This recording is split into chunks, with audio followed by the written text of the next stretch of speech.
Honorable Minister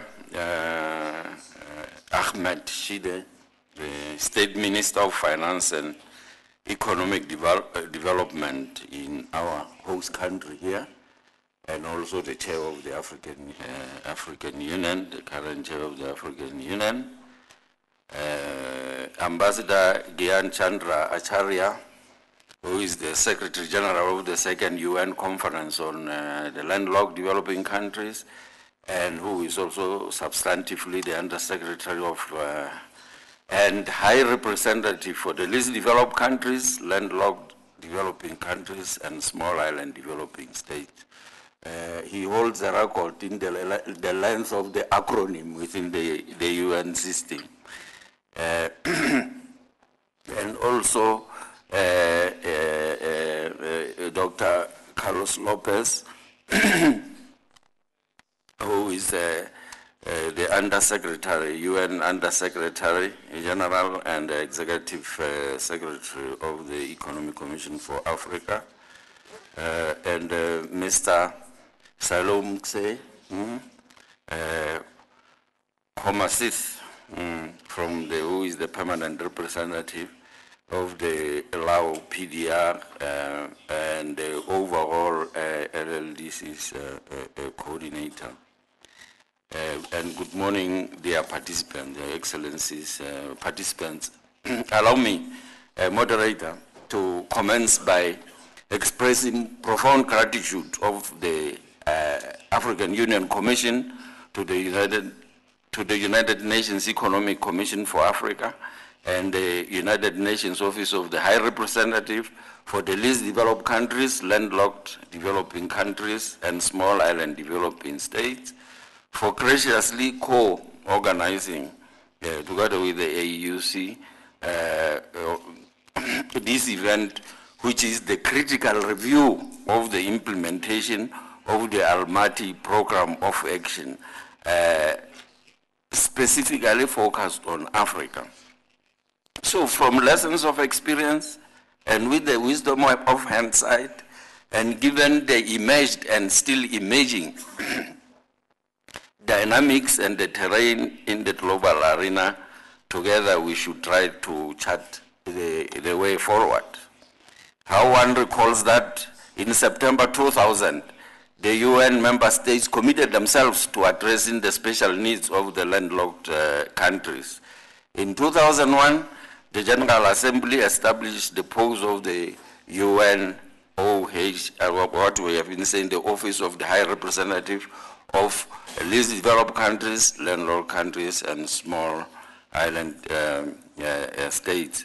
The purpose being to promote global awareness, understanding, appreciation, and support to addressing peculiar challenges faced by such countries.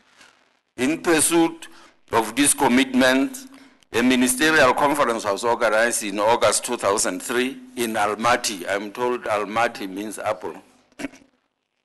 Kazakhstan, the outcome of which was the Almaty Program of Action. So that is where and when Almaty Program of Action was born. Now, Almaty Program of Action provided an opportune framework for the establishment of mutually beneficial relationship among the landlocked developing countries, their transit neighbors, and other development partners, and to mitigate the negative effects and vulnerabilities from which the landlocked developing countries' economies suffer. Since 2003, a number of conferences have been held in the context of the implementation of the Almaty Program of Action. Among of them, quickly, one can mention the thematic meeting on transit transport infrastructure development in Ouagadougou, Burkina Faso in June 2007. And then the thematic meeting on international trade and trade facilitation in Ulaanbaatar, Mongolia. And then the high-level plenary meeting of the General Assembly devoted to the midterm review of the Almaty Program of Action. And then there was the third meeting of the trade ministers of the landlocked developing countries in Izulwini, Swaziland, in the Kingdom of Swaziland. By the way, Izulwini means heaven. It was a heavenly meeting. Then the pre-conference event on transport development and trade facilitation organized by the Office of the High Representative and the World Bank Group in June this year. One is fully aware that the landlocked developing countries envoys also hold frequent consultative meetings, both in Geneva and in the context of WTO and UNCTAD, and also in New York. And I have had the privilege of addressing such a meeting in New York at one time. And by the way, I attended almost all of them, all these meetings except the General Assembly. So Africa has 16 landlocked countries and thus has the highest concentration of landlocked developing countries. Hence, the plight of landlocked developing countries is of particular interest to the African Union Commission. The geographical conditions of these landlocked developing countries pose special challenges in their efforts to integrate into the global trading system. First, their goods must be transported through one or more neighboring countries in order to get to the port. Secondly, the transit corridors, roads, rail, and other modes of transport may be of poor quality. And third, they face port and customs clearance delays. And lastly but not least, they face cumbersome customs procedures and other regulatory constraints, to name but some. These factors underlie the high cost on a number of fronts, unreliable transport services, and highly impaired competitiveness of the landlocked developing countries in the world markets. We are surely aware that the responsibility of establishing effective transit system rests with both the landlocked and transit developing countries for mutual benefit in these days of regionalization or formation of economic communities. In any case, some transit countries are so enormous that they also have remote inland regions that face the same challenges as the landlocked developing countries, except for the border barriers to trade. So regionalization programs make this mutual responsibility imperative. The African Union has decided to realize the still untapped benefits of increased inter-Africa trade. Progress in pursuit of this agenda calls for closer cooperation between landlocked and transit developing countries based on mutual interest. This is because transit neighbors of landlocked developing countries are themselves developing countries, often of broadly similar economic structure and beset by similar challenges. In order to realize increased intra-Africa trade, African countries need to overcome constraints caused by infrastructure deficits and trade facilitation challenges on the bilateral, regional, and continental basis, among many other factors. So construction of transit infrastructure, especially the missing links to complete regional networks, generation and distribution of energy, and the improvement of communications, among others, will unlock Africa's potential to trade within itself. In addition, effective trade facilitation will require the implementation of harmonized laws, regulations, and procedures, and efficient management of border control services. Efficient one-stop border, one-stop service border posts. It's not enough just to have one-stop service border. It must also be efficiently run. The private sector can be a worthy development partner if in the area of the development of infrastructure, or even in the area of development of infrastructure through PPPs, public-private partnerships or build, operate, and transfer, or other formats. So that's why it's so interesting. And I see the representatives of UNCTAD are here from Geneva, that this year's UNCTAD Economic Development in Africa report, which is subtitled Inter-Africa Trade, Unlocking Private Sector Dynamism, is very instructive in this regard. It has stressed the importance of strengthening the private sector to boost inter-African trade. And the report argues that for African countries to realize expected gains from inter-Africa trade and regional integration, they will need to place the building of productive capacities and domestic entrepreneurship at the heart of the policy agenda for boosting that inter-Africa trade. So that is what is to be traded, of course, has to be produced through industrialization and development of agriculture as well as human development as a means towards diversification and therefore value addition and going into value chains. And so the report argues that that is best done by African enterprises largely.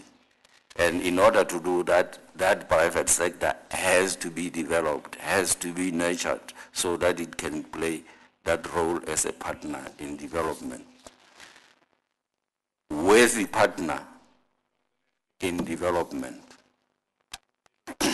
The report further recommends developmental is an interesting concept of developmental regionalism to achieving wider African integration and transformation objectives. The model based on the case of the Mekong neighborhood, which has shown to be a successful experiment. So it is an exemplary landlocked developing countries and transit countries cooperating and working together. What is good for the landlocked developing countries is also good for transit countries, particularly through regionalism. So functional regionalism has been proven to bring about strong and sustained economic growth in the region and resilience for the regional economy now as one economy to external shocks. It is for these reasons that one would like to see more active engagement and commitment of transit countries in issues of special interest to landlocked developing countries. The plight of the landlocked developing countries should be heeded more intently than before and should form an integral part of the post-2015 global development agenda, which is currently being developed by the international community. The African Union Commission then welcomes even Aid for Trade, which has just been a global review now in Geneva, that initiative which is really trying to integrate developing countries' trade firmly into the multilateral trading system. Aid for Trade can nurture increased trade for the landlocked developing countries through development of trade and transport corridors and implementation of trade facilitation measures.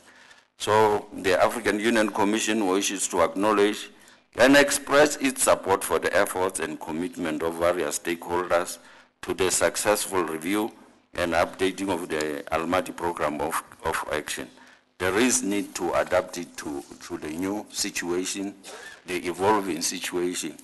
And African Union wishes to urge, the Commission wishes to urge the United Nations Conference on Trade and Development, World Trade Organization, the World Bank Group, the United Nations Development Program, and the office, of course, which is providing the leadership of the High Representatives, and other regional UN commissions and regional development banks to step up advocacy and to continue to provide those who can, like the World Bank, like the regional banks, to continue to provide financial support, and others to provide technical and capacity building support to the landlocked developing countries in the journey towards moving into the next phase of this arrangement, such as Almaty program of I also wish to commend, really, I'm concluding, moderator, the authorities of Uruguay, Kazakhstan, and Mongolia for their exceptionally active leadership in landlocked developing countries issues. Their active role and remarkable contributions to the cause of landlocked developing countries has gone on. It has not gone on unnoticed. It is very much noticed and appreciated. So lastly, then, the African Union, which is overseeing those 16 landlocked developing countries, wishes to reaffirm its commitment to the Almaty program of action in addressing the special needs of the landlocked developing countries, especially with respect to transport, infrastructure development, communications, trade facilitation, and addressing the challenges confronted by their transit developing countries. It really, even the successor, not only Almaty, but the successor program will be fully supported. So I wish then on behalf of the African Union Commission to wish you participants fruitful deliberations. We do need an updated program, and I thank you very much for your kind attention.